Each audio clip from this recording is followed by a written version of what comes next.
Buenas tardes, en este video les explicaré mi infografía de las fuerzas debido a fluidos estáticos. Primero vamos a empezar con el primer tema, superficies planas horizontales bajo líquidos. En la figura de lado se muestra un recipiente cilíndrico que tiene agua y aceite. Lo que queremos dar a entender con este cilindro es que todas las fuerzas que actúen en la parte baja del cilindro van a ser iguales, porque estamos en un plano horizontal, con un fluido en reposo. Y para calcular estas fuerzas tenemos la ecuación F igual a presión por área. Después pasamos a las paredes rectangulares. Los muros de contención son ejemplos de paredes rectangulares expuestas a una presión que varía desde cero en la superficie hasta un máximo en el fondo. Eh, Es decir, si toda la fuerza se concentra en un solo punto, ¿dónde estaría este? ¿Y cuál sería la magnitud de la fuerza? Bueno, la fuerza se distribuye en toda la pared y queremos determinar la fuerza resultante y en el lugar que actúa. Este lugar se llama centro de presión. La figura muestra la distribución de la presión sobre el fluido. Como lo indica la ecuación, el cambio de presión es igual al peso específico por la altura. La presión varía en forma lineal en la profundidad del fluido.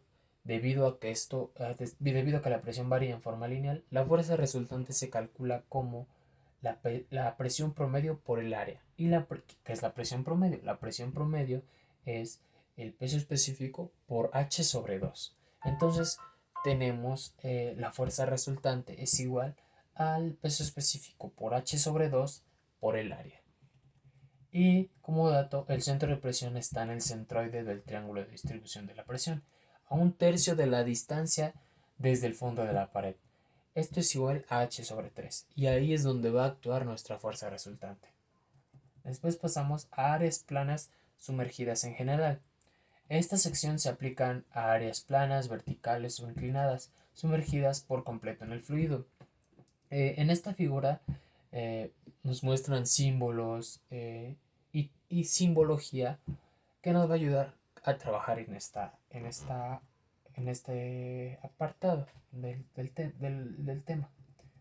Primero tenemos Fr, que es la fuerza resultante sobre el área debido a la presión del fluido. El centro de presión es el punto en el que actúa esa fuerza resultante. El centroide es el punto en donde el área está equilibrada, es equivalente al centro de gravedad de un cuerpo. Y tenemos θ, que es el ángulo de inclinación del área. Hc es la profundidad del fluido de la superficie al centroide. Lc es la distancia de la superficie al centroide, medida desde el ángulo de inclinación. Lp, distancia de la superficie al centro de presión, medida a lo largo del ángulo de inclinación. Hp es la distancia de la superficie libre al centro de presión del área. Y B y H son las dimensiones del área. El centro de presión es el punto sobre el área donde se supone que actúa la fuerza resultante, en forma tal que tiene el mismo efecto que la fuerza distribuida en toda el área, debido a la presión del fluido. Este efecto se expresa en términos del momento de una fuerza con respecto a un eje. El diferencial de M es igual al diferencial de F por Y. El diferencial de F es el peso específico por Y por seno de A, todo eso por el diferencial de área. Entonces, sustituyendo los valores, tenemos que el diferencial de M es igual a Y por el peso específico por Y por seno de A, o en este caso de teta, por el diferencial de A. Resumiendo, tenemos el peso específico por seno de A por eh, eh, la variable y al cuadrado por el diferencial de A. Podemos encontrar el momento de todas las fuerzas sobre el área total, integrando toda el área. Ahora, si suponemos que la fuerza resultante Fr actúa en el centro de su presión,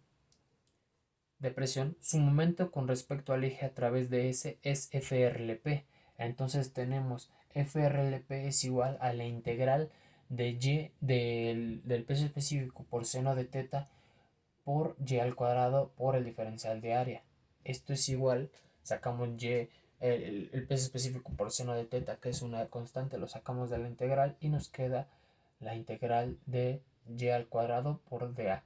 Pero nosotros sabemos que en mecánica el momento de inercia de todo el área con respecto al eje desde el que se mide y se define como la integral de y cuadrada por el diferencial de área. Entonces, sustituyendo eso, tenemos que FRLP es igual al peso específico por seno de teta por la inercia. Eh, Despejando FR del otro lado, tenemos LP es igual al peso específico del seno de teta por la inercia sobre la fuerza resultante.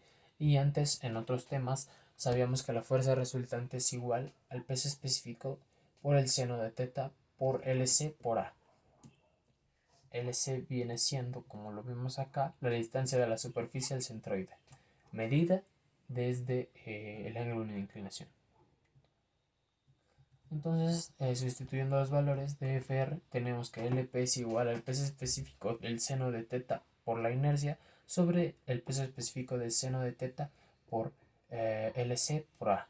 Y esto nos queda que es igual a la inercia por Lc por A. Y nosotros sabemos que la inercia es igual a Ic, que es el momento de inercia del área de interés con respecto de su propio eje centroidal.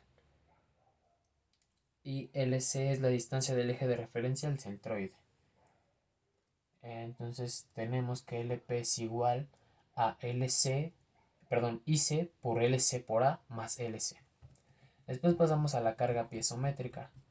Si la presión arriba de la superficie libre del fluido es diferente de la presión ambiental fuera del área, es necesario hacer un cambio en nuestro procedimiento. Un método conveniente maneja el llamado eh, carga, carga pisométrica, donde la presión real del fluido PA se convierte en una profundidad equivalente de dicho fluido HA, lo cual crearía la misma presión. Entonces tenemos que HA es igual a PA sobre el peso específico. Esta profundidad se agrega a cualquier profundidad h por debajo de la superficie libre a fin de obtener una profundidad equivalente a HE. HE es igual a H más HA. Entonces, HE se maneja en cualquier cálculo que requiera una profundidad para determinar la presión.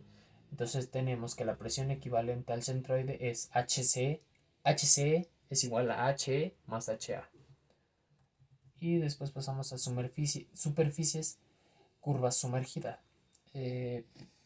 Cuando nosotros tenemos un tanque abierto a la superficie y tenemos una parte rectangular pero abajo tenemos un segmento curvo, es necesario eh, visualizar el sistema de fuerza total involucrado.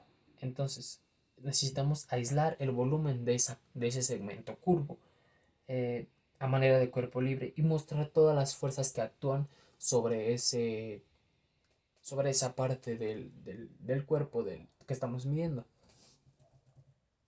El objetivo de acá es encontrar las componentes de la fuerza horizontal y la fuerza vertical y de ahí sacar la fuerza resultante. La línea de acción de la fuerza resultante actúa a través del centro de curvatura de la superficie curva. Esto se debe a que cada uno de los vectores individuales ocasionados por la presión del fluido. Primero vamos a sacar la componente horizontal, que es FH. La pared vertical de la izquierda ejerce fuerzas horizontales de este lado y tenemos que la fuerza resultante F1 actúa a una distancia de H3 del fondo de la pared del lado izquierdo. La fuerza F2A sobre el lado derecho con una profundidad de H es igual a F1 y actúa en dirección opuesta. Si sumamos estas fuerzas horizontales, podemos darnos cuenta que FH debe ser igual a F2B. El área sobre la que actúa F2B es la proyección de la superficie curva en un plano vertical y la magnitud y la ubicación de F2B las encontramos por la ecuación del peso específico por HC por el área, donde HC es la profundidad del centroide del área proyectaria y el área es igual a S por W. La componente vertical.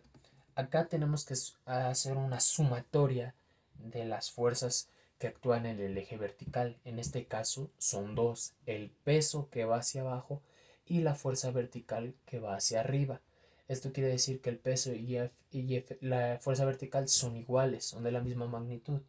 El peso del fluido es el producto de su peso específico por el volumen de su cuerpo aislado. Entonces de acá obtenemos la siguiente ecuación, que es F de B es igual al peso específico por el volumen. Y el volumen es igual a la área por el peso. Y por lo tanto tenemos que F de B es igual al peso específico por el área por el peso. Después sacamos la fuerza resultante, que es simplemente la raíz cuadrada de la suma de las fuerzas que actúan ahí, la fuerza vertical y la fuerza horizontal. Y para saber en qué inclinación actúa esta fuerza resultante, simplemente sacamos la tangente inversa de la fuerza horizontal sobre la fuerza vertical y nos va a salir el ángulo de inclinación donde actúa FR en el segmento curvo. Y acá tenemos la imagen cómo actúan las fuerzas horizontal, vertical y la fuerza resultante. Y eso sería todo. Gracias.